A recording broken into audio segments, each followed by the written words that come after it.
What's up, YouTube? I don't know if you remember the movie Dave about the guy who replaced the president, and they had him like a lookalike because the role that Kevin Kline played, I think, was Sigourney Weaver, and I think Ving Rhames was like the bodyguard in that movie. It was, well, at the time. But anyway, Kevin Costner turned down that movie. It was kind of like a lighthearted, middle of the road comedy, but I kind of liked it though.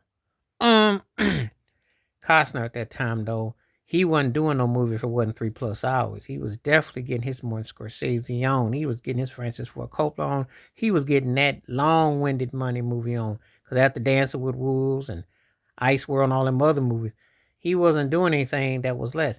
It probably at the time probably wouldn't have been a movie in his wheelhouse because of the fact that he had had so much success um, with his vehicle, with his films, and of course coming after the Bodyguard. I mean, between Dancing with Wolves and the Bodyguard and the Untouchables, oh, he had a heck of a run. Costner's run from the late '80s to about the early '90s was one of the best movie runs in the history of the game. So he did the JFK movie too. So he probably wasn't gonna exactly, not saying that it was a beneath him role, but it was kind of like one of them kind of roles, I guess, if you just was kind of in between things, which worked out really well for Kevin Kline because Kevin Kline had the kind of personality and vibe that hit. But it's, sometimes you're looking for a more juicy or fuller role and, you get more budget. You never know what these things are. But I did like the movie Dave. I remember it was like a look-alike. It was an interesting film.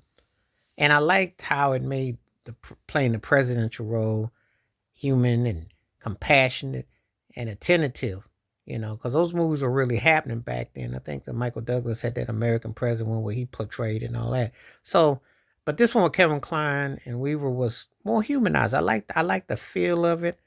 I liked the way it ended. I think it had a good vibe.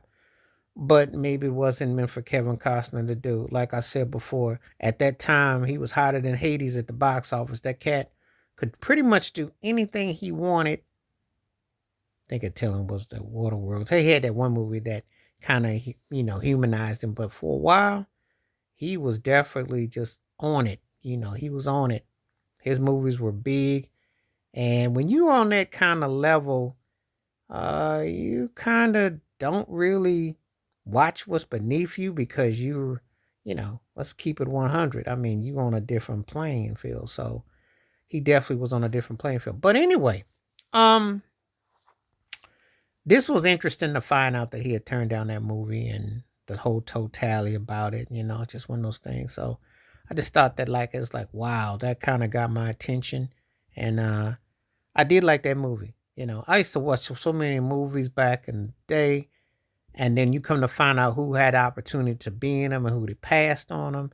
And it just kind of like blows the mind because it was like, wow, that was interesting. That was kind of like one of them things like I didn't even really think about it like that. I didn't even really see it that it was one of those sort of things that it was a make or break with that. But anyway, um, Dave was a pretty cool film. If you ever saw the movie, lighthearted, had an interesting take. But again, script writers who really run the White House, just so you know how it really goes on in parts. So anyway, but let me know what you think about that. Kevin Costner turned down the movie Dave, which went to Kevin Kline, who's had a really good career himself. So anyway, please like, subscribe, work on thoughts, comments, and I do respond. Thank you. Wash your hands. Keep your mind clear. Watch out for another. Share it if you like and hit that membership. Stay safe, stay blessed, stay woke, stay free. I'm all the time. Peace.